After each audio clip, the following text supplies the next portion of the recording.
Hello! For today's GSC at Home, we are going to be making a little bit of space for art. My name's Nina and I'm the Planetarium Coordinator at Glasgow Science Centre.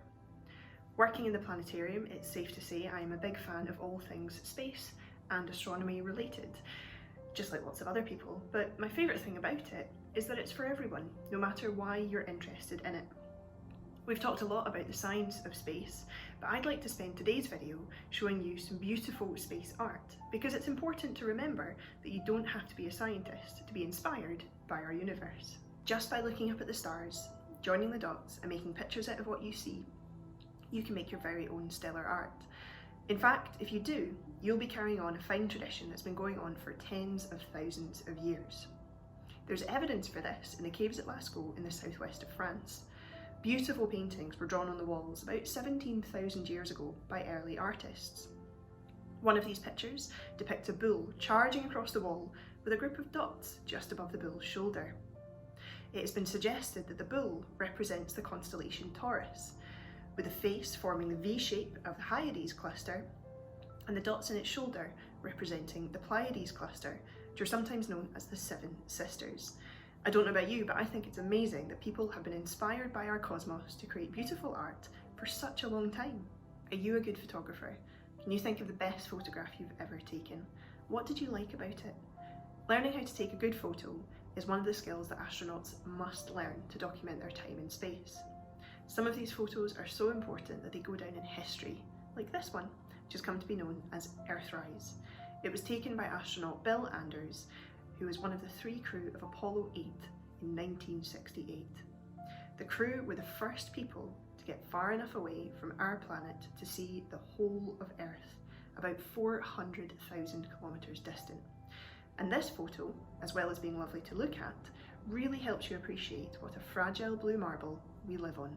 A little closer to Earth, only 400 kilometres or so above the surface, astronaut Nicole Stott took a picture of an island off the coast of Venezuela when she was on board the International Space Station, and immortalised it not just in print, but in paint. She took a small watercolour paint kit with her when she went to the ISS in 2009, and during her free time painted the lovely shades of ocean blues on a small sketch pad. This painting is now on display at the Smithsonian Air and Space Museum, because it was the very first picture painted in space, so it's very special. Nicole isn't the only artistic astronaut though. Astronauts have lots of different interests. For example, Karen Nyberg loves to sew and has been making clothes and toys since she was a child.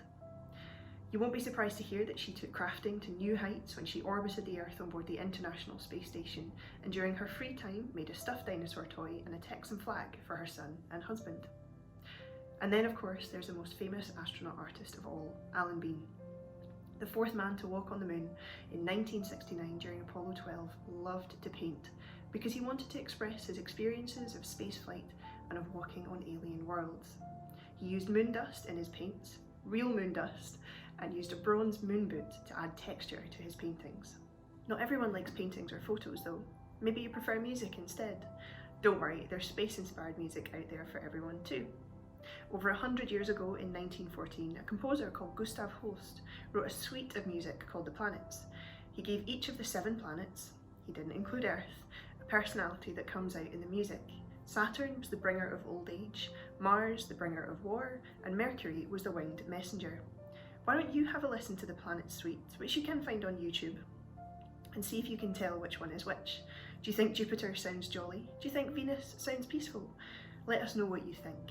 Astronauts are a musical bunch too. I hope you've heard Chris Hadfield's version of David Bowie's Space Oddity, played on a guitar specially designed to be taken into space. But you should also check out Kjell Lindgren playing the bagpipes, Katie Coleman on the flute, or Thomas Pesquet playing the saxophone on the ISS. We thought we'd put together a playlist of stellar tunes so that you can enjoy an out-of-this-world disco. Have we missed any? Let us know. Thank you so much for joining me today here on GSC at Home. I hope you'll think about space differently and have maybe been inspired to create your own stellar art this morning.